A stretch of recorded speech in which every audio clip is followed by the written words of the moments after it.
ಒಂದು ಬಾರಿ ಅವರು ಕಂಪಲಿ ಅಂತ ಒಂದು ಕ್ಷೇತ್ರ, ಆ ಕಂಪಲಿ ಕ್ಷೇತ್ರದೊಳಗೆ ಅಂದರೆ ಇಲ್ಲಿ ಹತ್ತಿರದಲ್ಲಿ ತುಂಗಭದ್ರಾ ನದಿ ತೀರದಲ್ಲಿರುವಂತಹ ಒಂದು ಊರು ಕಂಪಲಿ ಅಂತ.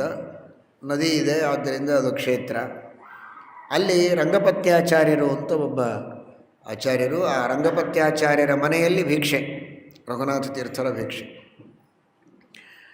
ಆಗ ನಿರ್ಮಾಲ್ಯ ವಿಸರ್ಜನೆಯನ್ನು ನದಿ ತೀರದಲ್ಲಿ ಮಾಡಬೇಕು ಅಂತ ಆ ಸಂದರ್ಭದಲ್ಲಿ ಮಹಾನುಭಾವರಾದ ವ್ಯಾಸರಾಜರು ಇದ್ದಾರೆ, ರಘುನಾಥ ತೀರ್ಥರ ಪ್ರೀತಿಯ ಶಿಷ್ಯರಾದ ರಘುವರಿಯ ತೀರ್ಥರು ಜೊತೆಗಿದ್ದಾರೆ, ಕಿರಿಯ ಪಟ್ಟ.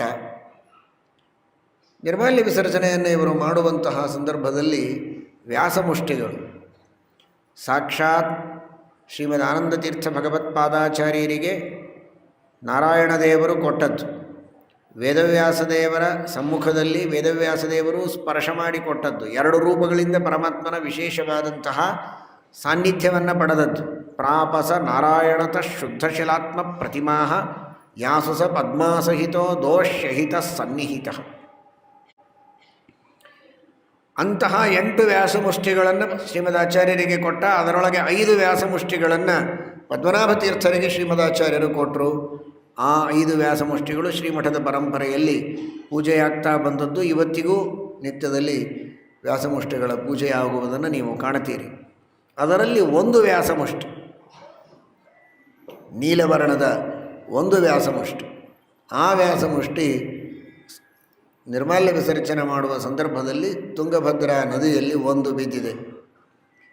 ಸ್ವಲ್ಪ ನೀರು ಅಲ್ಲಿಯೇ ಕೆಳಗೆ. ಎಲ್ಲರೂ ಹುಡುಕಿದಾಗಲೂ ಸಿಗದೇ ಇದ್ದಾಗ ರಘುನಾಥ ತೀರ್ಥರು ಅದು ಸಿಗೋವರೆಗೆ ನಾನು ವೇದವ್ಯಾಸದೇವರ ದರ್ಶನ ಆಗಬೇಕು, ಆಮೇಲೆ ಊಟ ಮಾಡಬೇಕು ಅಂತ.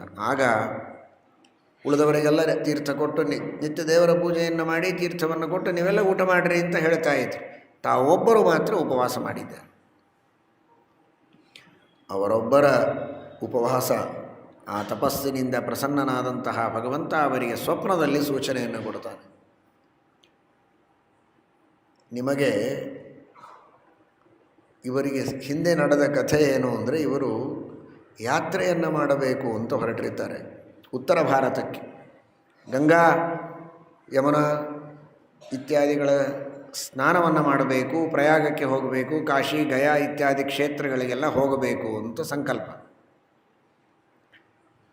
ಸ್ವತಃ ಗಂಗಾದೇವಿ ಯಮುನಾದೇವಿ ಪ್ರತ್ಯಕ್ಷರಾಗಿ ತಿಳಿದುಕೊಳ್ಳಿ ರಘುನಾಥ ತೀರ್ಥರ ಮಹಿಮೆ ಏನು ಅಂತ. ಸತ್ಯನಿಧಿ ವಿಲಾಸದಲ್ಲಿ ಪ್ರಾಚೀನವಾದಂತಹ ಗ್ರಂಥ, ಮೊನ್ನೆನೇ ದಶಮಿಯವರ ಆರಾಧನೆ ಆಯಿತು ಸತ್ಯನಿಧಿ ತೀರ್ಥರು.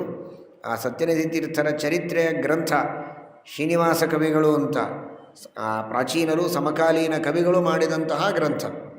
ಅಂತಹ ಸತ್ಯನಿಧಿ ವಿಲಾಸದಲ್ಲಿ ರಘುನಾಥರ ಮಹಿಮೆಯನ್ನು ವರ್ಣನೆ ಮಾಡುವಾಗ ಹೇಳ್ತಾರೆ, ಗಂಗಾದೇವಿ ಯಮುನಾದೇವಿ ಇವರಿಗೆ ದರ್ಶನವನ್ನು ಕೊಡ್ತಾರೆ. ಇಬ್ಬರು ದರ್ಶನ ಕೊಟ್ಟು ಪ್ರತ್ಯಕ್ಷರಾಗಿ ಬಂಗಾರದ ಕೊಡದಿಂದ ಅಭಿಷೇಕವನ್ನು ಮಾಡುತ್ತಾರೆ.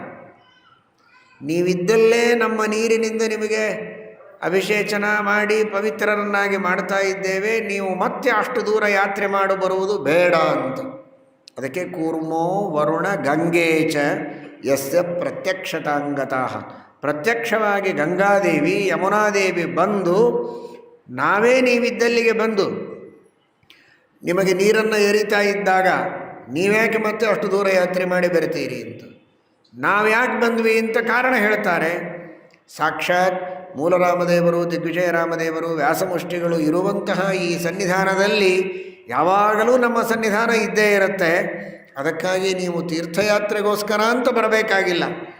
ಇನ್ನು ಸಿದ್ಧಾಂತದ ಪ್ರಚಾರ ಮಾಡುವುದಕ್ಕೆ, ಪ್ರತಿವಾದಿಗಳ ನಿಗ್ರಹ ಮಾಡುವುದಕ್ಕೆ, ಧರ್ಮದ ಪ್ರಚಾರ ಮಾಡೋದಕ್ಕೆ ನೀವು ಯಾತ್ರೆ ಮಾಡ್ತೀರಿ ಅಂದರೆ ಮಾಡ್ಬೋದು.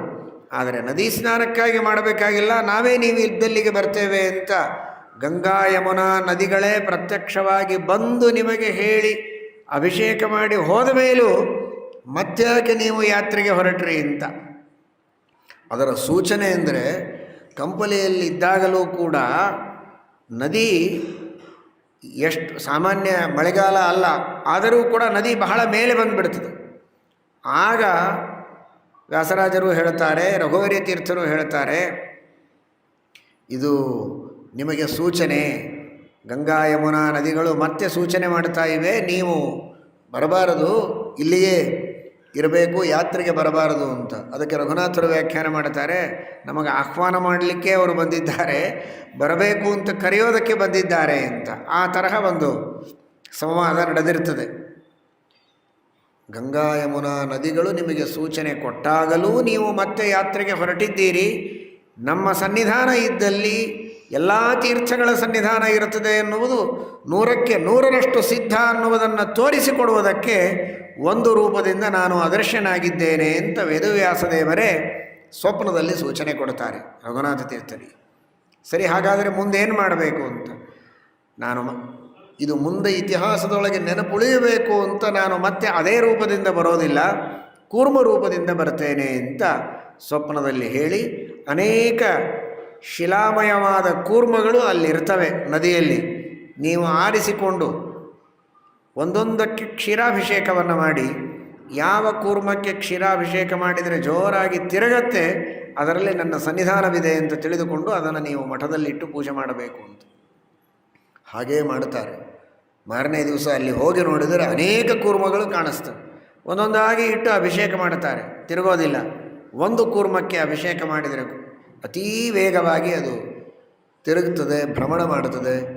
ಅದನ್ನು ಇಟ್ಟುಕೊಂಡು ಇವತ್ತಿಗೂ ಶ್ರೀಮಠದಲ್ಲಿ ಆ ಕೂರ್ಮರೂಪಿಯಾದಂತಹ ವೇದವ್ಯಾಸದೇವರಿದ್ದಾರೆ. ಕೂರ್ಮರೂಪದಲ್ಲಿ ಕ್ಷೀರಾಭಿಷೇಕವನ್ನು ಮಾಡಿದರೆ ಈಗಲೂ ಆ ಕೂರ್ಮರೂಪಿಯಾದ ಪರಮಾತ್ಮ ಭ್ರಮಣವನ್ನು ಮಾಡುತ್ತಾರೆ.